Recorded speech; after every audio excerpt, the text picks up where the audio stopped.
آزادانہ اور منصفانہ انتخابات کرانے والے ادارے کی طرف سے آئی ہے، جس کو الیکشن کمیشن آف پاکستان کہتے ہیں۔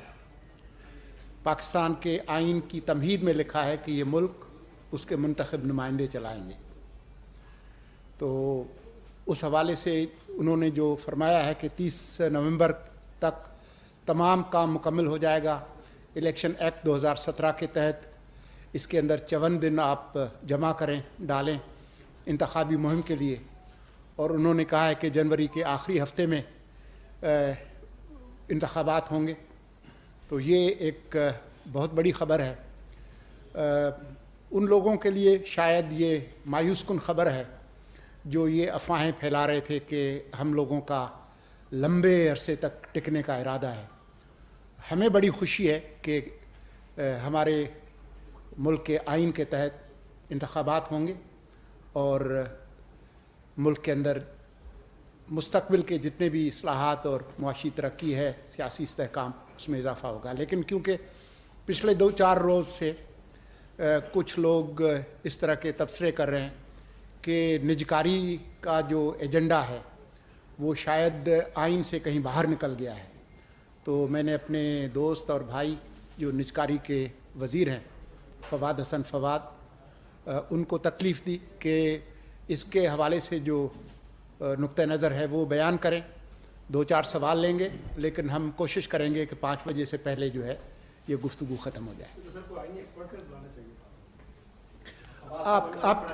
آپ کے مشورے کا شکریہ نجکاری کے وزیر صاحب۔ جی بسم اللہ الرحمن الرحیم۔ میری ویسے تو خواہش یہ تھی کہ ایک مرتبہ جب میں وزارت کی اور اس کے زیر انتظام جو ادارے ہیں ان کی تمام تر بریفنگ سے فارغ ہو جاتا اور سب چیزوں کو پوری طرح سمجھ لیتا تو پھر آپ کے سامنے آتا۔ لیکن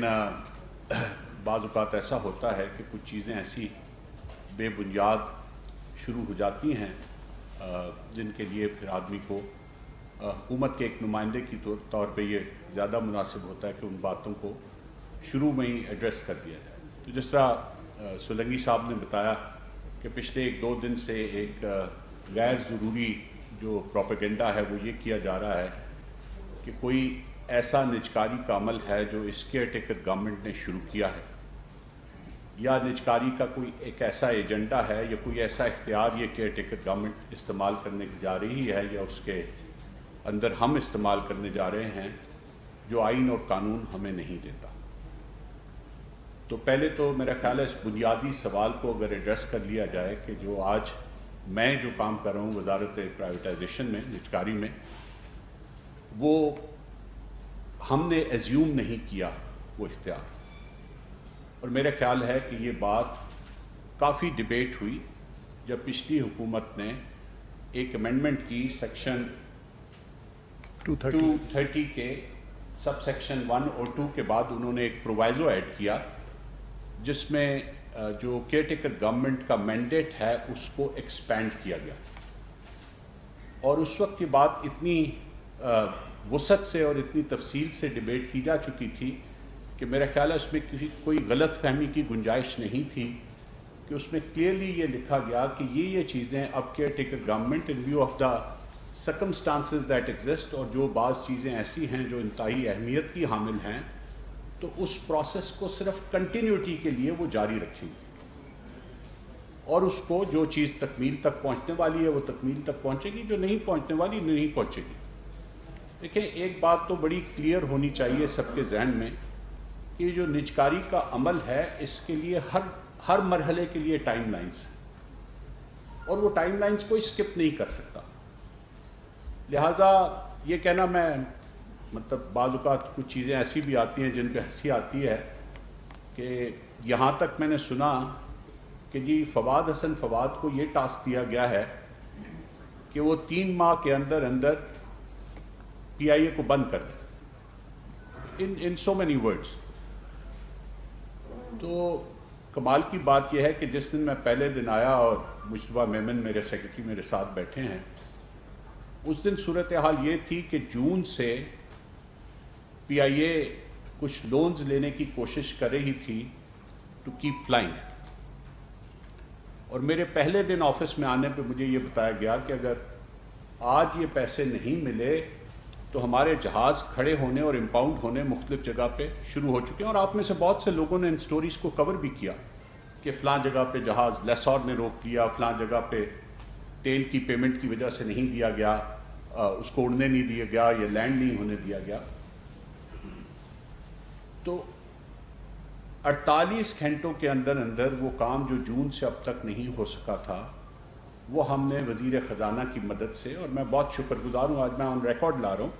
کہ ان کی مدد کا بہت شکر گزار ہوں کہ ہم نے ان پیسوں کا انتظام کیا, اور آج الحمدللہ پی آئی اے فلائی کری اور اپنے پورے آپریشن پہ جو بھی ان کی جتنا بھی اس وقت فلیٹ ہے اس کے مطابق وہ فلائی کرے, اور اس کے ساتھ ساتھ اس کی بہتری کا بھی پلان ہے. تو میری صرف درخواست یہ ہے, آج چونکہ میرا آپ کے ساتھ پہلا موقع ہے, کہ دیکھیں ان سب چیزوں کا بہت اثر ہوتا ہے. صرف اس چیز پہ اثر نہیں ہوتا کہ کسی نے میرے پہ کوئی اسپرشن کاسٹ کر دی یا کچھ اور کر دیا. یہ لسٹڈ کمپنیز ہیں, ان کی ایک ویلیو ہے, اور وہ ویلیو متاثر ہوتی ہے جب اس طرح کی باتیں کی جاتی ہیں. تو پہلی اور بنیادی بات تو یہ ہے کہ جو ہم آج کر رہے ہیں اس کا اختیار الیکٹڈ گورنمنٹ ہمیں دے کے گئی ہے. ہم نے کوئی اختیار ایزیوم نہیں کیا. لہٰذا یہ کہنا کہ جی نجکاری کا کوئی ایجنڈا ایسا ہے جو اس حکومت کا ہے, اور اس سے بھی زیادہ یہ بھی ذہن میں رکھیے کہ یہ نجکاری کا یہ جو پلان ہے, یہ جو لسٹ آف آرگنائزیشنز ہیں جو نجکاری کے اس پہ ہیں اور ویریس سٹیجز پہ ہیں, کوئی ایکٹیو پرائیویٹائزیشن لسٹ پہ ہے, کوئی ابھی ایویلیویشن کے مراحل سے گزر رہی ہے. یہ ساری نہ تو پچھلی حکومت نے ساری ان کو ڈالا, نہ اس سے پچھلی حکومت نے ڈالا, نہ اس سے پچھلی. یہ 2001-2 سے لے کے یہ سلسلہ شروع ہوا,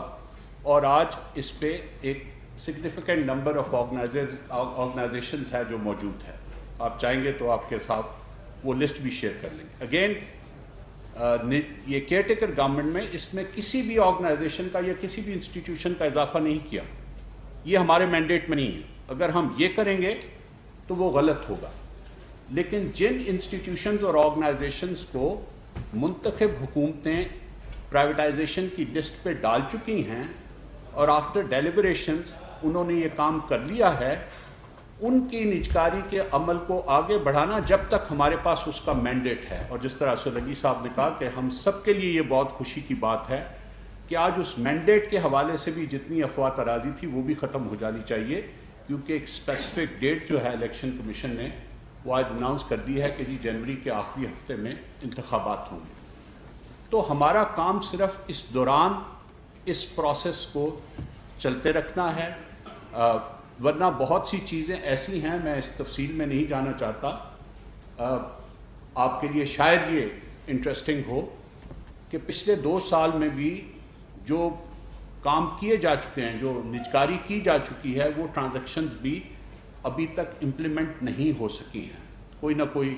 کہیں پہ کوئی صوبائی حکومت اور مرکزی حکومت کے درمیان جھگڑا ہے, کہیں پہ شیئر ہولڈرز کے درمیان